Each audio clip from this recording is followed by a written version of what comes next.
Welcome to a day in the Word. Today's reading is Genesis chapter 19 through Genesis chapter 21. Genesis chapter 19. That evening the angels came to the city of Sodom. Lot was sitting near the city gates and saw them. He got up and went to them. He bowed to show respect and said, "Sirs, please come to my house and I will serve you. There you can wash your feet and stay the night. Then tomorrow you can continue your journey." The angels answered, "No, we will stay the night in the city square." But Lot continued to ask them to come to his house. So they agreed and went with him. Lot gave them something to drink. He baked some bread for them, and they ate it. That evening, just before bedtime, men from every part of town came to Lot's house. They stood around the house and called to Lot. They said, "Where are the two men who came to you tonight? Bring them out to us. We want to have sex with them." Lot went outside and closed the door behind him. He said to the men, "No, my friends, I beg you, please don't do this evil thing. Look, I have two daughters who have never slept with a man before. I will give my daughters to you. You can do anything you want with them, but please don't do anything to these men. They have come to my house and I must protect them." The men surrounding the house answered, Get out of our way," they said to themselves. "This man Lot came to our city as a visitor. Now he wants to tell us how we should live." Then the men said to Lot, "We will do worse things to you than to them." So the men started moving closer and closer to Lot. They were about to break down the door. But the two men staying with Lot opened the door, pulled him back inside the house, and closed the door.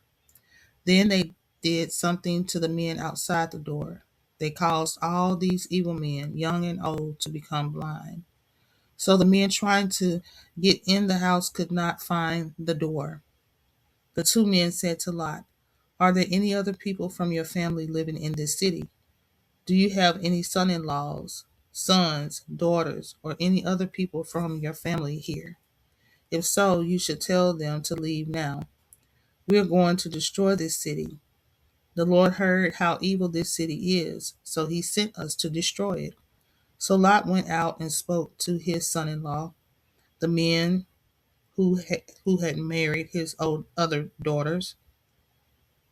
He said, "Hurry and leave the city. The Lord will soon destroy it." But they thought he was joking. The next morning at dawn, the angels were trying to make Lot hurry. They said, "This city will be punished, so take your wife and your two daughters who are still with you and leave this place. Then you will not be destroyed with the city."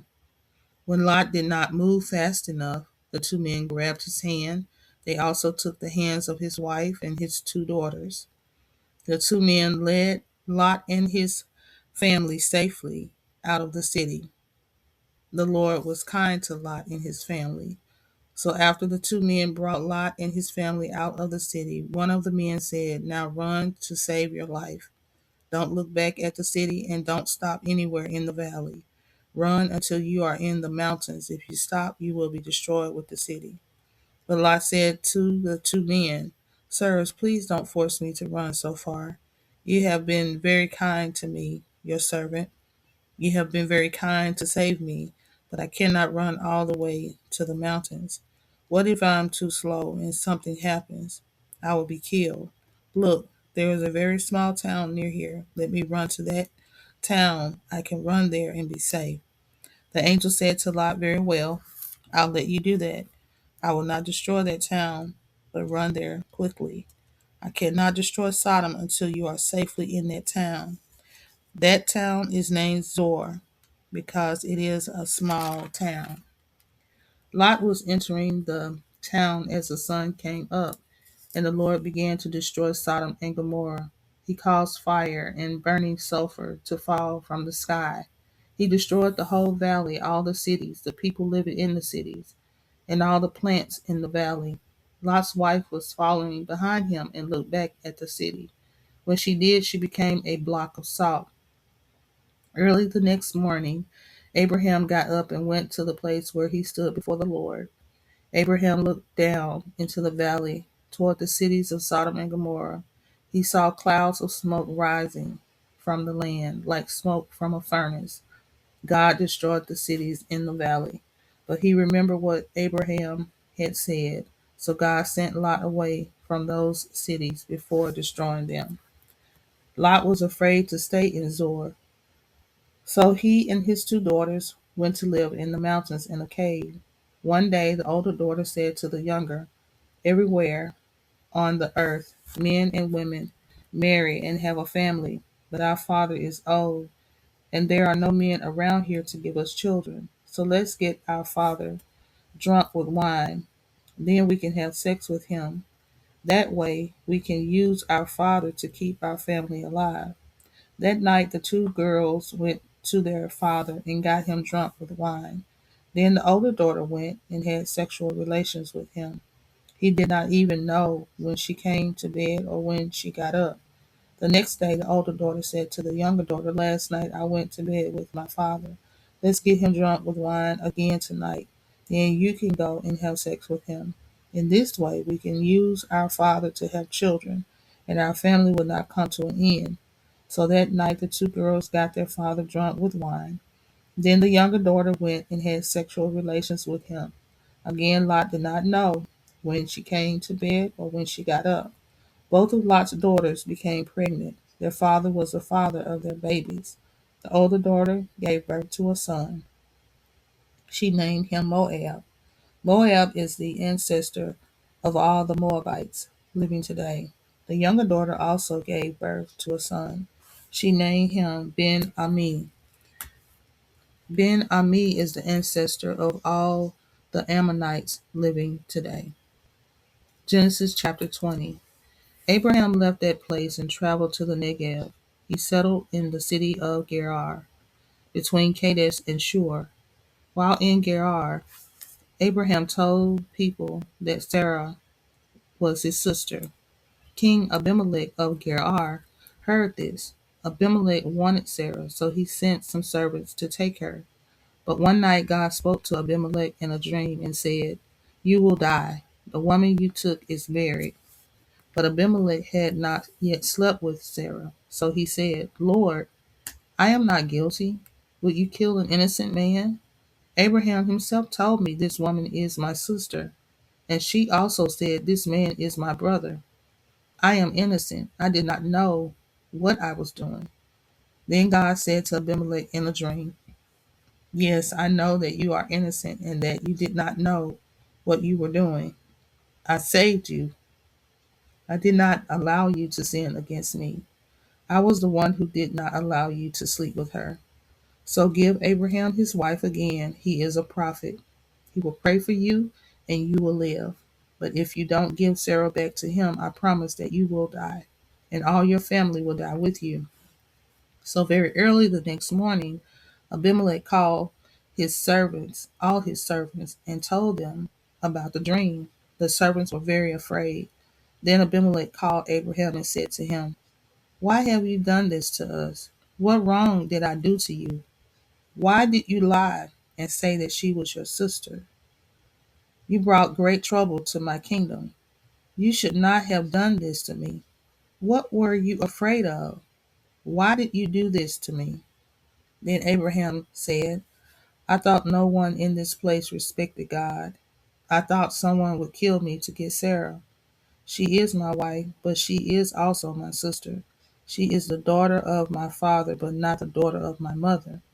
God led me away from my father's house. He led me to wander to many different places.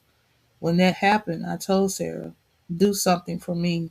Wherever we go, tell people you are my sister.' So Abimelech gave Sarah back to Abraham. Abimelech also gave Abraham some sheep, cattle, and slaves. And Abimelech said, 'Look all around you. This is my land. You may live any place you want.' Abimelech said to Sarah, 'I gave your brother Abraham 1,000 pieces of silver. I did this to show that I am very sorry. I want everyone to see that I did the right thing. The Lord made all the women in Abimelech's family not able to have children. God did this because Abimelech had taken Sarah, Abraham's wife. But Abraham prayed to God, and God healed Abimelech, his wife, and his servant girls. Genesis chapter 21. The Lord came back to visit Sarah, as he said he would, and he kept his promise to her at exactly the time God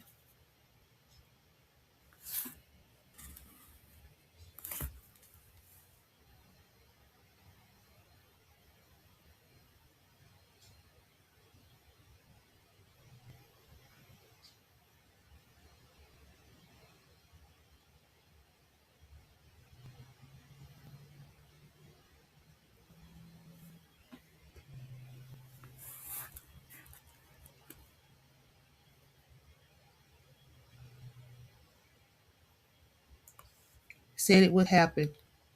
Sarah became pregnant and gave birth to a son for Abraham in his old age. Abraham named his son Isaac.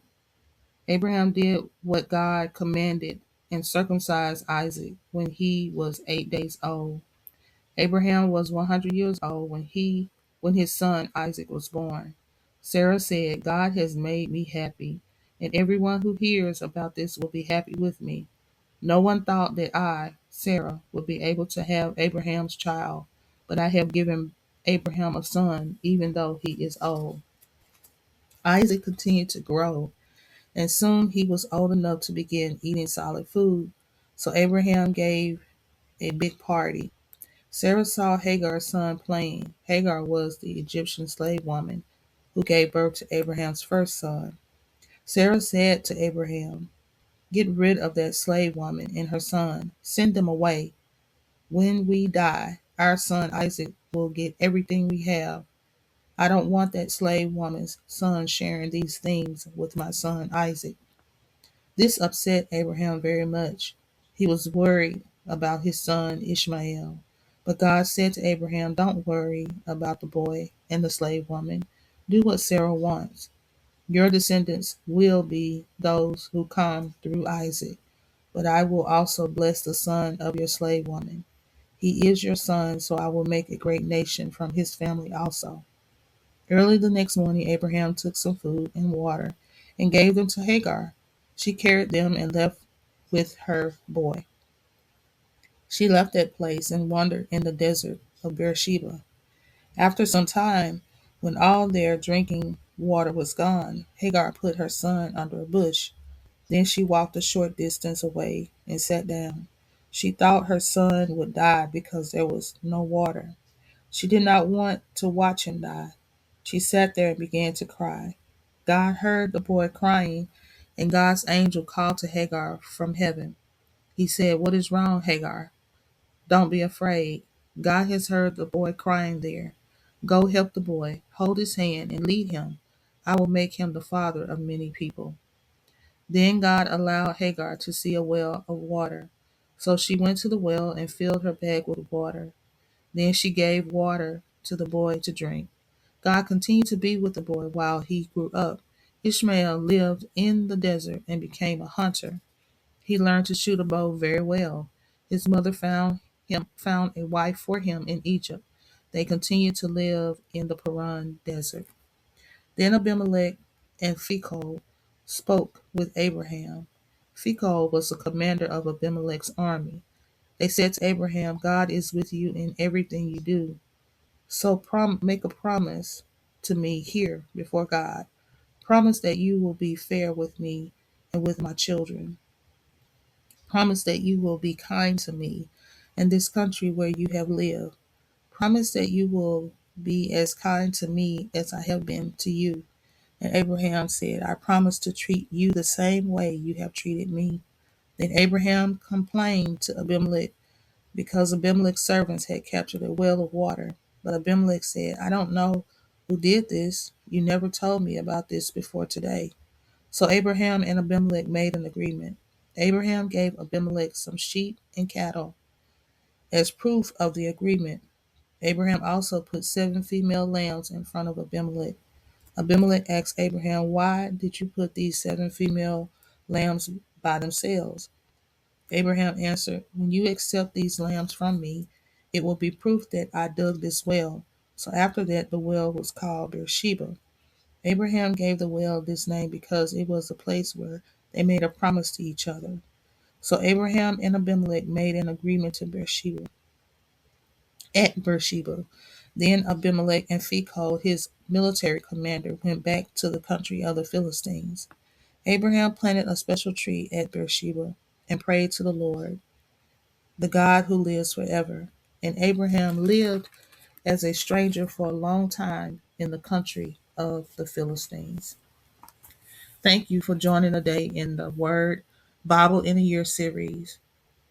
I ask that you please subscribe, make comments, and even like this video. Until next time, Shalom.